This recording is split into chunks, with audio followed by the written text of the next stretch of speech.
Hello and welcome to Bookshelf with me, Jessica Dada. On today's Bookshelf, we'll be reading Flower of the Peony by Grace James. Classic novels adapted for MI Radio. Hear them every day with Jessica Dada. Bookshelf. Aya, sweet maid, was the only child of a daimyo of the province of Omi.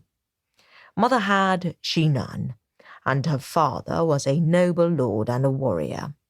He was at the court of the shogun, and he had weighty affairs at the capital, or he went here and there with armies and overcame his enemies. I saw little of him. Long years she dwelled with her nurse and her maidens within the walls of their father's castle. High walls were they, and well guarded, and at their foot was a deep moat, which was rosy with lotus flowers all the 7th month. When the Lady Aya was some 16 years old, her father, the daimyo, came home victorious, foray, and she went with her maidens to meet him in the gate. She was dressed in her bravest and as became her rank. "My lord and father," she said, "sweet is your honourable return." "Child, how you have grown," her father said, astonished. "How old are you, Aya?" 16 years old, lord," she said. "By all the gods, you are become a little great young lady, and I thought you were a baby and brought you home a doll for a homecoming gift." He laughed, but presently afterwards grew grave, and in deep thought he went into the castle. Soon after this he began to look about him to find a fitting husband for his daughter. "Best it should be done now," he said, "for a wonder has come to pass, and I am at peace with every daimyo in the land, and it will not last." The lord of Ako in Harima had 3 tall sons, fine young men and warriors all. "The eldest is over-old," said the lord of Omi. "The youngest is a boy, but what of the middle brother? It seems to me that the middle brother should do well. They say that second thoughts are best," said the lord of Omi. So after messengers had come and gone, the Lady Aya was betrothed to the young lord of Ako, and there was great rejoicing in all the countryside, for all the man and the maiden had never set eyes on one another. The Lady Aya was very glad when she saw the presents that came from her bridegroom's house. She sat with the seamstress of the castle and fingered the soft stuffs of her fine new robes. For the rest, she played with the maidens the livelong day, or took her broidery frame, plying the needle and long silken thread. It was the month of May, and very often they took the air in a garden gallery where Aya and her maids laughed together.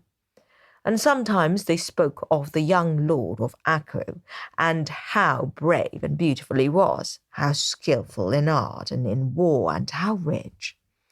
When evening came, they slipped down the gallery steps and into the garden, where they went hither and thither, hand in hand, to enjoy the cool air and the sweet scent of the flowers.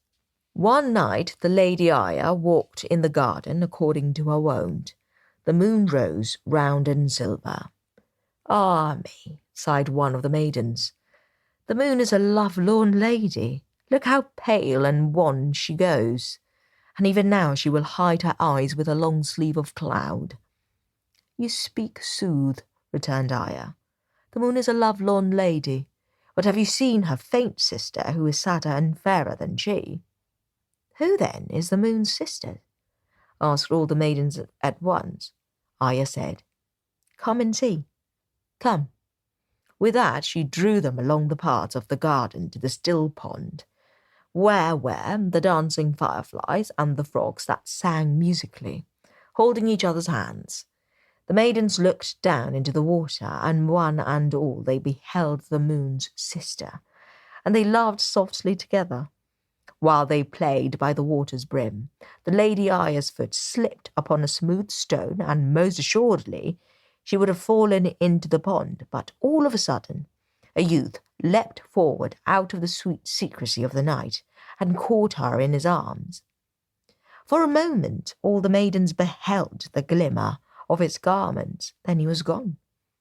Arya stood alone, trembling. Down gazed the moon, wide-eyed and sorrowful, and still more sorrowful and sweet upwards gazed the moon's pale sister. They saw a band of silent maidens who stood in a wilderness of blossoming peony flowers that grew to the water's edge. It was the Lady Aya who loved them and had them planted so. Now the lady turned without a word and moved along the paths of the garden very slowly, hanging her head. When she came to the garden gallery, she felt all her maidens save one, and went silently to her bower. There she was for a long space, saying nothing. She sat and traced the pattern on her robe with the point of her finger, and Seda, her maiden, was over against her. At length, "He was a great lord," said Aya. "Truth, lady. He was young. He was passing well-favoured. Alas, he saved my life, and I had not time to thank him." The moon shone upon the jewelled mounting of his sword, and his robe that was broidered with peony flowers, my peony flowers. "Lady, the hour grows very late." "Well, then untie my girdle." "You look pale, lady." "Small marvel. I am weary."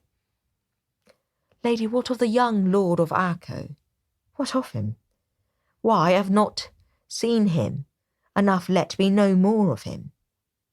"Alas, I am drowsy. I know not what I say." Time for another musical break. Enjoy.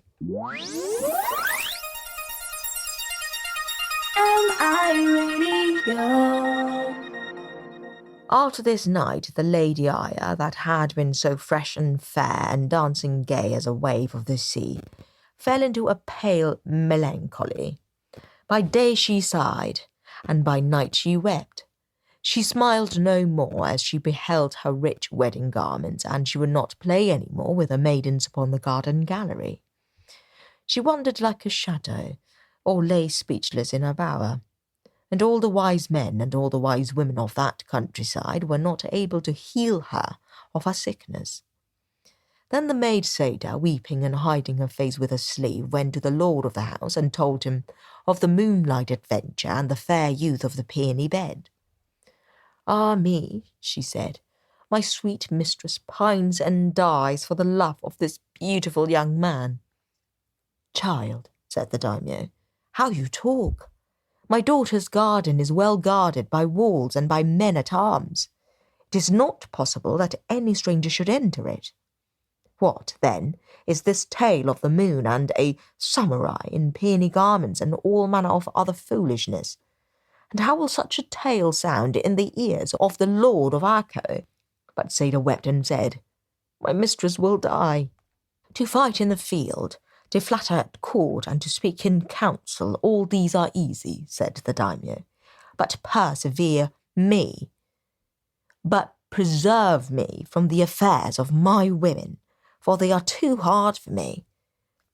With that he made a search of all the castle and the castle grounds, but not a trace did he find of any stranger in hiding.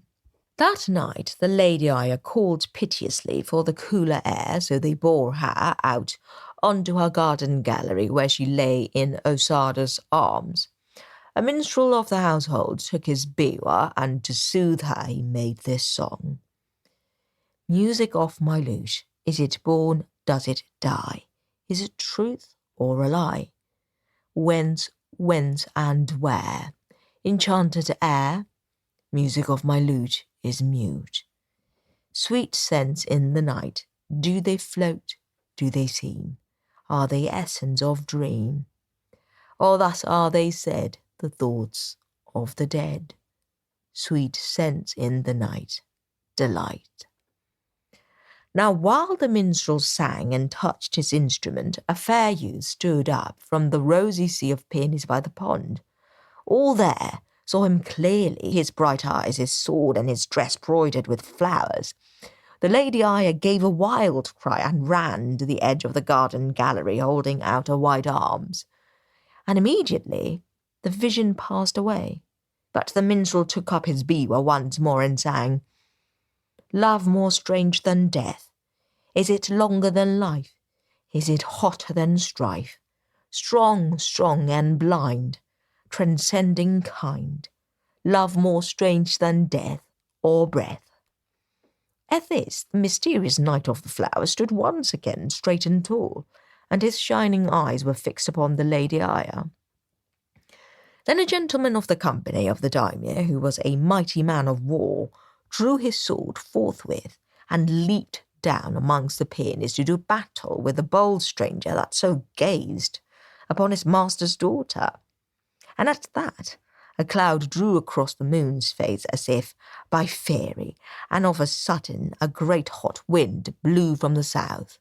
The lights died upon the garden gallery. The maidens held their garments together while their long gossamer sleeves floated out. All the peony bed was tossed about like a troubled sea, and the pink and the white petals flew like foam. A mist, damp and oversweet, hung upon the wind, so that all who were there grew faint and clung to one another, trembling. When they were recovered, they found the night still and the moon undimmed. The soldier of the daimyo's company stood panting and white as death at the steps of the garden gallery. In his right hand he held his unstained sword, in his left a perfect peony flower. "I have him," he shouted. "He cannot escape me. I have him fast." Aya said, "Give me the flower," and he gave it her without a word, as one in a dream. Then Aya went to her bower and slept with the peony upon her breast and was satisfied. For 9 days she kept the flower. The sweet colour came to her face and the light to her eyes. She was perfectly healed of her sickness.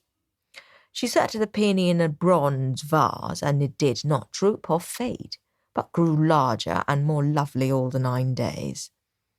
At the end of this time, the young lord of Akko came riding in great pomp and state to claim his long-promised lady. So he and the Lady Aya were wed in the midst of much feasting and rejoicing. Howbeit, they say she made but a pale bride, and the same day the peony withered and was thrown away. End of Flower of the Peony by Grace James. MI Radio.